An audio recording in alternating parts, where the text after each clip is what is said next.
और शहर में लॉकडाउन और तफरीही मकामात पर पाबंदी के बावजूद शहरियों की बड़ी तादाद पिकनिक मनाने फैमिली के हमरा हॉक्स बे पहुंच गई है। शहरियों ने बड़ी तादाद में हॉक्स बे पर पहुंचना शुरू कर दिया।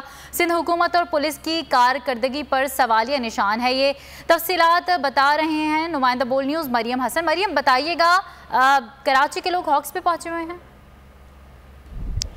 जी हाँ, देखिए, बिल्कुल शहर कायद के बासियों ने संडे को फंडे बनाने के लिए जो है साहिल का रुख किया है और मौसम का भी लुत्फ उठाया जा रहा है। उसके साथ साथ अपनी अपनी फैमिलीज़ के साथ जो है लोग जो है इन लम्हों को यादगार बनाने में मसरूफ़ है। आप बताइएगा कि कितना ज़्यादा एंजॉय आप कर रही हैं यहाँ पर। कराची की शहर की निस्बत जो है यहाँ पे कुछ क्लाउडी वेदर भी हो रहा है, तो कितना एंजॉय कर रहे हैं आप लोग? जी बहुत, लेकिन आज काफ़ी क्लाउडी मौसम है, इस वजह से बच्चों की ज़िद पर आज हम लोग हॉक्स बे आए। अच्छा, हॉक्स बे तो आप लोग आ गए, अभी क्या आप लोगों की प्लानिंग है?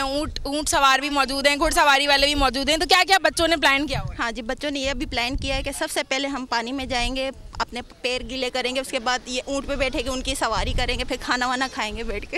यकीनन खाना भी जो है घरों से तैयार होकर जो यहाँ पर पहुँचा है। उसके साथ साथ आप भी बताइएगा, यकीनन शहरियों की एक बड़ी तादाद है जो कि इस वक्त जो है हॉक्स बे पर मौजूद है, कैसे पहुँच रही है, लेकिन उसके बावजूद शहरी जो है भरपूर तरीके से। मरियम, बहुत शुक्रिया आपका।